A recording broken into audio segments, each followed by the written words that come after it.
दोस्तों, दूसरों को चाल, चरित्र और चेहरे पर ज्ञान देने वाली बीजेपी की मुख्यमंत्री तो खुलेआम ठुल्ला ठुल्ला करने लगी, वो भी किसी रैली या फिर किसी भाषण में नहीं, बाकायदा विधानसभा के अंदर। बीजेपी ने नई नवेली सरकार बनाई है दिल्ली में और बीजेपी को एक महिला मुख्यमंत्री आखिरकार मिल गई, क्योंकि बीजेपी पर लगातार ये आरोप लगते रहे हैं कि वो महिलाओं को दरकिनार करती है।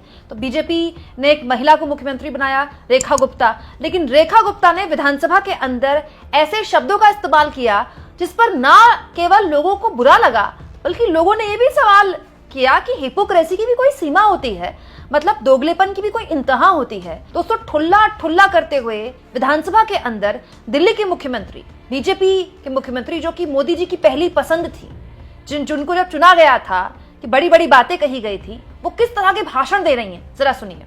एक छोटी सी कहानी सुनाती हूँ अध्यक्ष जी। एक गांव में एक दुकानदार के यहाँ चोरी हो गई। बहुत सामान, राशन की दुकान थी, बहुत चोरी हो गई। उसके लिए तो गरीब आदमी है, वो चोरी भी बड़ी चोरी थी। उसने थाने में रिपोर्ट लिखाई। थाने की पुलिस वो पंजाब सरकार की पुलिस जैसी थी। वो आई बाद में, दो ठुल्ले इधर दो ठुल्ले उधर ऐसे करके पूरा चारों तरफ खड़ी हो गई। दोस्तों, रेखा गुप्ता विधानसभा के अंदर पंजाब की भगवंत मान, जो कि आम आदमी पार्टी की सरकार है, उनकी पुलिस को निशाने पर ले रही थी। लेकिन किस शब्द का इस्तेमाल किया? ठुल्ला।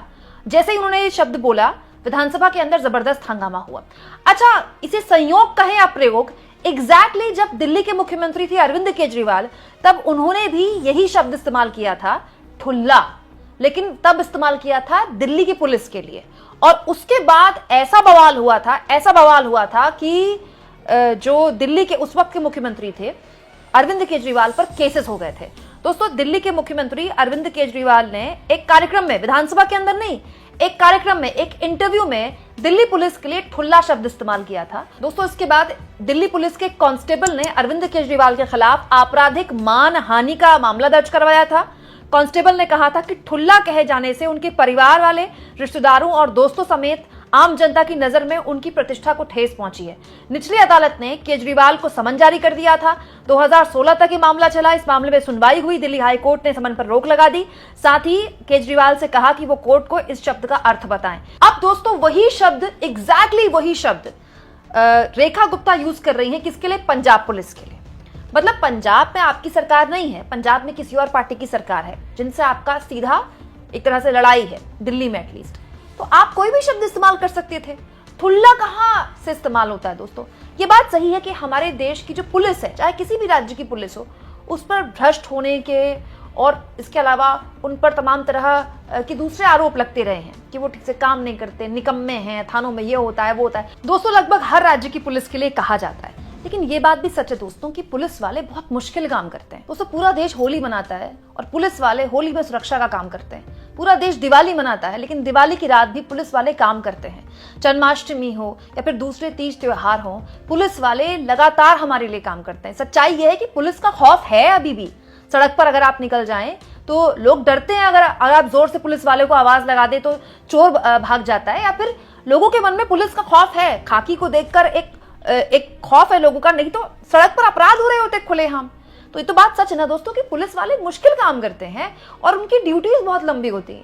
आने का पता होता है, कब ड्यूटी खत्म होगी कुछ पता नहीं है। ये बात सही है कि बहुत सारा करप्शन भी है, लेकिन आप वर्दी को ऐसे शर्मसार कैसे कर सकते हैं? भाई, अरविंद केजरीवाल ने ठुल्ला कहा दिल्ली पुलिस को, वो गलत था।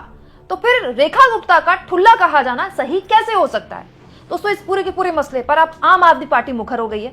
आम आदमी पार्टी के नेता सौरभ भारद्वाज ने इस मामले में दिल्ली की मुख्यमंत्री रेखा गुप्ता की बात पर सवाल उठाते हुए कहा है, कैग रिपोर्ट पर चर्चा के दौरान एक कहानी सुनाते हुए सीएम रेखा गुप्ता ने पुलिस वालों को बोला ठुल्ला। मुझे याद है केजरीवाल जी ने जब ठुल्ले शब्द का इस्तेमाल किया था तो कई दिनों तक हंगामा चला था। आज कोई हंगामा नहीं, कोई मानहानि का मुकदमा नहीं, आज किसी के सम्मान को ठेस नहीं लगेगी। दोस्तों, मैं उस वक्त टीवी में थी जिस वक्त केजरीवाल ने ठुल्ला बोला था दिल्ली पुलिस को। मुझे अच्छे से याद है, न्यूज चैनल वालों ने ठुल्ला, केवल इस शब्द से, ठुल्ला शब्द से शोज चलाए थे और बताया था कि दिल्ली पुलिस के जो कर्मचारी होते हैं कितनी मुश्किल का काम करते हैं। और सच्चाई ये है कि चाहे दिल्ली पुलिस हो, चाहे पंजाब पुलिस हो, चाहे यूपी पुलिस हो, दिक्कतें हो सकती हैं सिस्टम के अंदर, लेकिन policing is not an easy job.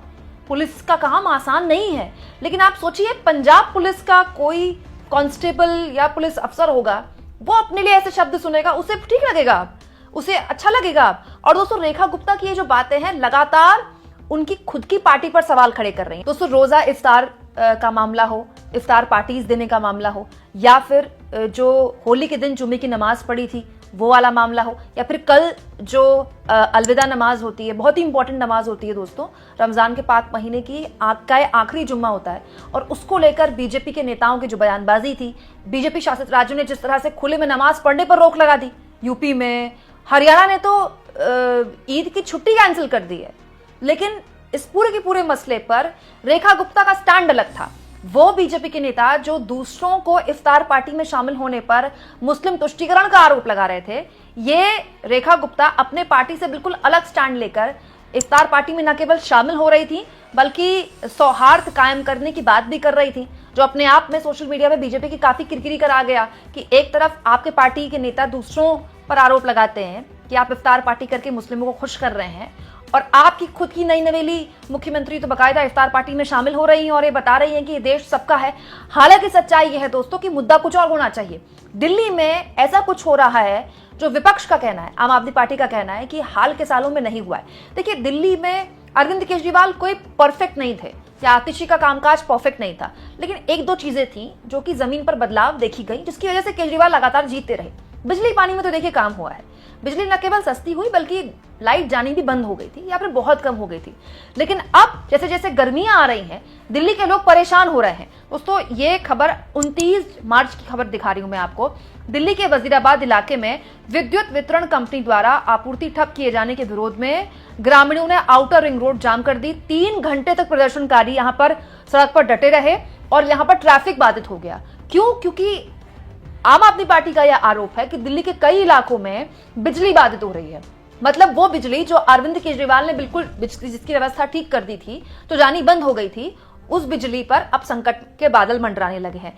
इसके अलावा दोस्तों अरविंद केजरीवाल की पार्टी का, आम आदमी पार्टी का, यह भी आरोप है कि धीरे धीरे जो फ्री बिजली है वो भी दिल्ली की मुख्यमंत्री खत्म कर देंगी। हालांकि बीजेपी इस तरह के बयानों से इत्तेफाक नहीं रखती, लेकिन सच्चाई यह है दोस्तों कि बीजेपी ने, मोदी ने वादा किया था कि जैसी उनकी सरकार आएगी पहले कैबिनेट में यह फैसला होगा कि महिलाओं को जो सम्मान राशि देने का वादा किया है वो हम उसको हरी झंडी दिखा देंगे, लेकिन नहीं हुआ।